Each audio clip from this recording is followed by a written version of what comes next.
Sisters and brothers, may I now humbly invite you to focus your attention on the couple, Zechariah and Elizabeth, whose fidelity to God and His commandments deserves our emulation. Remember, in ancient Israel, barrenness or sterility, childlessness, these were considered signs of God's disfavor. And because Elizabeth and Zechariah were childless, they must have felt the negative perception of their community.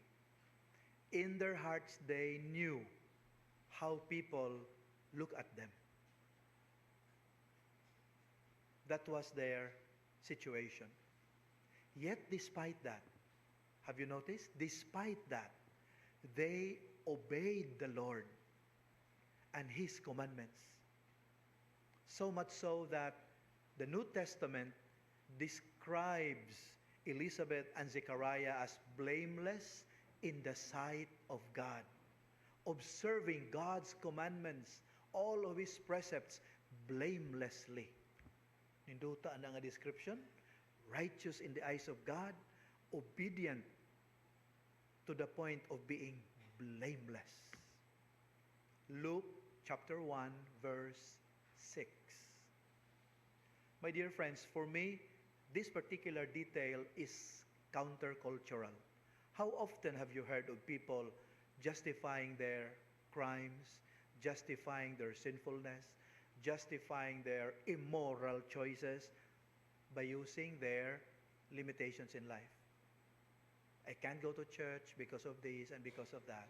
I managed to commit that because of this, because of that. I ended up doing it because of this and because of that. As if poverty, as if tragedy, as if unfortunate circumstances in our lives can become noble justifications for committing that which is displeasing in the eyes of God. Consider Elizabeth and Zechariah. Their situation was truly tragic. Imagine a priest at the service of the Lord, yet having God's disfavor for having no child. Yet they continued trusting in the Lord and obeying His commandments.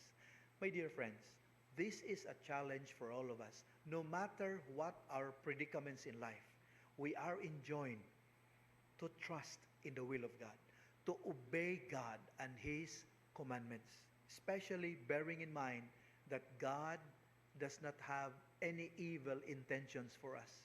His plans for us are truly for our good and for our salvation. Yes, He may allow tragedies in our lives. He may allow something which the world would consider unfortunate, but He will never in any way allow our ultimate destiny to be in peril for as long as we obey Him, for as long as we remain faithful to Him. Take note, ultimate destiny. And so in our effort to obey God, we may end up getting sick still.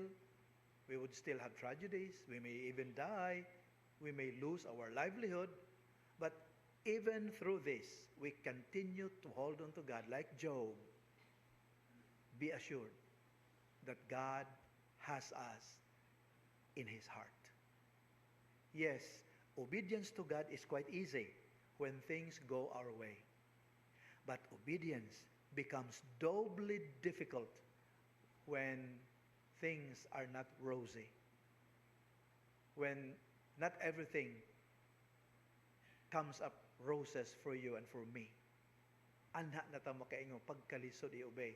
But if we continue to obey, because we believe that God is love and He knows what is best for us, Jeremiah 29:11, then be assured, just like Elizabeth and Zechariah, God will make a strategic intervention in your life. But take note, according to His perfect timing and in accordance with His specific terms. Amen.